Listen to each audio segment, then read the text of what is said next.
Next year, Formula One cars are going to look very different. The biggest changes in living memory. So let's take a look, starting with the front wing, which is going to get narrower. Now, this is actually to slow the cars down. And at the moment, it's pretty low and wide. But what the FIA want to do to slow the cars down, to make them less aerodynamically efficient, is just make it a bit narrower by about 15 centimetres. Now, that will come off 7.5 centimetres pretty much either side. So it'll just get shrunk off the end plates, and it will make it harder for the designers to make the airflow around the front tyres, thereby slowing the cars down a little. So the front wings will look different. The chassis is also going to be lowered, and that is for safety reasons. They still think that the cars at the front are a little high, and so that you can have T-boning accidents that would hit the driver's head. So the front of the chassis comes down, and that means we're going to get a low nose. It looks a bit like the 2009 Brawn, doesn't it? But there are ways that the designers can make the cars look significantly uglier than this. Let's hope that doesn't happen. With a lower chassis height, that means that the driver's seating position is also going to change. It's quite high at the moment, and then the drivers are going to find that their toes aren't quite as high as they expected, and they're a little lower seating in the car. We won't see that from the outside, but the drivers will certainly feel it. A small one, this, but the camera positions are going to move. I'll just pause it here, because in previous years, such as now, the designers have come up with interesting aerodynamically efficient ways of placing the cameras. They either put them down here or maybe on the side of the nose here. No more. The FIA have said they have to fit within this little area on the side of the nose there, in this mandated area. That's where you have to have a camera. Now then we get onto a safety issue, and that's the side protection units and the side protection zones in case of a crash.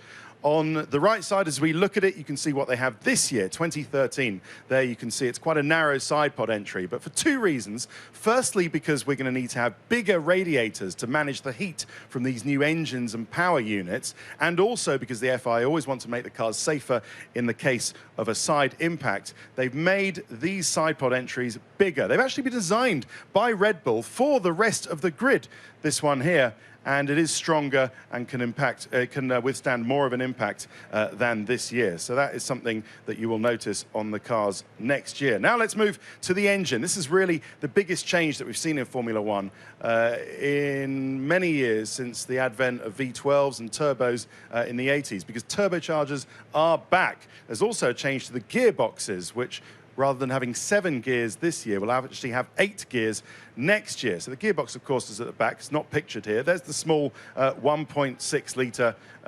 V6 engine. Then you have a set fuel load of 100 kilos. That will be where the fuel tank is at the moment. But this is an interesting thing.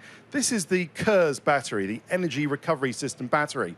And next year's rules say that it has to be in the middle of the car, ideally underneath the fuel tank. And that means that you won't be able to have exotic packaging like Red Bull have at the moment. Just a notice on the turbocharger, that's the turbocharger there, of course, and then it comes out to a single exhaust, which we'll get onto in the moment. But this is what the Red Bull KERS looks like this year. They've put their KERS battery right at the back of the engine, behind the engine, next to the gearbox. But because of those rules about where you can put your battery this year, then you're not allowed to do that next year. So you won't have that exotic KERS packaging.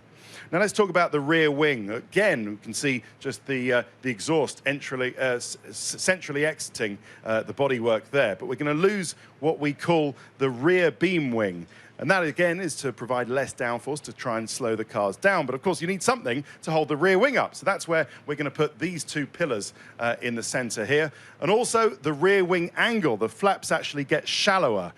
You're only allowed then 50 millimeters, 5 centimeters from the top element to the very top of the rear wing. And then you've got the central pillars in the middle, and no bodywork is allowed around the centrally exiting exhaust. So no Coanda exhaust next year, which will also slow the cars down. But hopefully not by too much, and we'll get to hear this wonderful sound of the V6. It's different from the V8s, as we say goodbye to the V8s this weekend, but it's not a bad sound. We'll just listen to it for a second.